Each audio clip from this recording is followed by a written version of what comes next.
Noodle mode, activate. Have you ever run into a noodle match in arenas?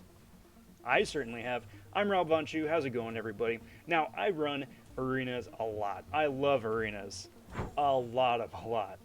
So when something's different for an arena matchup, an arena team, it piques my curiosity because otherwise it's a fairly straightforward matchup, you know.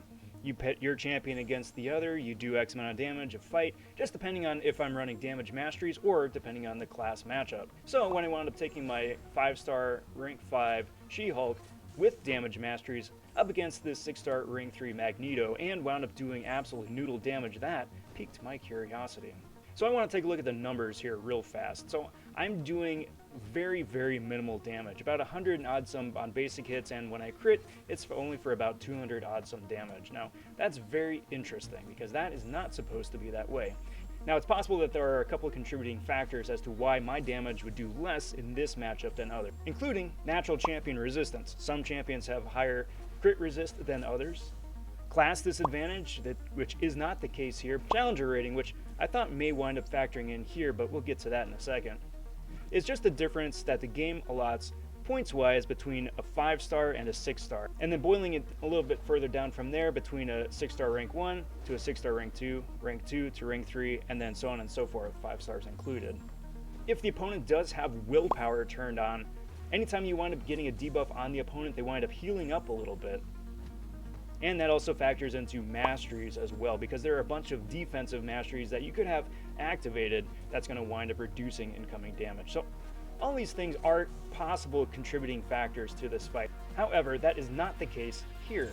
Take for example this. It's a basic dual target against a 565 Magneto, who's just, you know, the stock baked in dual target here. And as you can see from the fight here, it's not the challenger rating and it's not built-in champion resistances either, because SheHulk is a fairly regular amount of damage to Magneto. Okay, well that's interesting. Okay, well if it's not those couple of mitigating factors, perhaps it's something to do with the masteries that Legion here from Omni has turned on.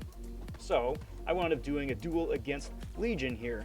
I didn't want to bring SheHulk again just because Legion has Dr. Doom as the top champ, and I didn't want to have that class disadvantage skewing the results. So I went in with a fairly middle-of-the-road champion in Gold Pool going up against Dr. Doom here. Now, Dr. Doom has a bunch of crit resist baked in.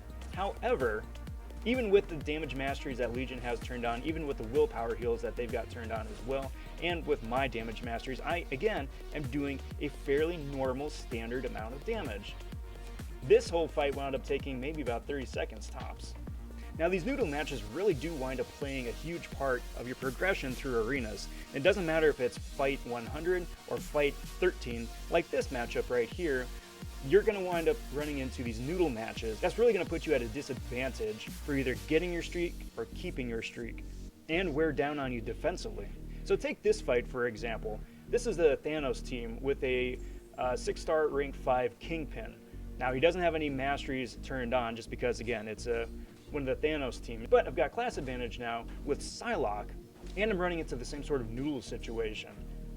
Now granted, Psylocke is not the meatiest, chunkiest damage dealer out there, but I do have class advantage and I do have damage masters turned on, and I'm still winding up getting the noodle fight. Now I haven't noticed if there's any rhyme or reason as to when a noodle fight winds up popping up. I have gotten a number of noodle matches in getting the infinite streak, and then periodically, perhaps once every 50 fights or so, in the basic arena after you get that streak. The only constant that seems like it's the same across the board is the challenger rating. I'm never at the exact same level challenger rating wise against the opponent, whether in the first fight with SheHulk, whether in the Psylocke match right now, or with the Elsa Bloodstone fight right here against Archangel. Now this is another match also with Legion. It was in the same squad. This is a 5-star rank 4 Elsa Bloodstone going up against another 6-star rank 3 Archangel. Now I'm at a huge disadvantage here because of class disadvantage. I'm at a huge disadvantage because of challenger rating, and because this also is yet another noodle match. The thing is with this one, Elsa has a whole heap ton of damage over time energy effects. So, I mean, if there's a difference between physical attacks wind up getting you the noodle matches and energy attacks not That isn't the case here because even her energy attacks with the damage over time wind up dealing Noodle damage. It's a really interesting situation, and I'm still trying to figure out exactly why it is, if it's genuinely user error, or if it's something that's a bit more widespread. That's what I got for today. Let me know what you guys think. Like the video too, and we'll catch y'all later. Till next time all, I'm VonShoe. Take care, talk soon, stay safe, be well everyone. Bye for now.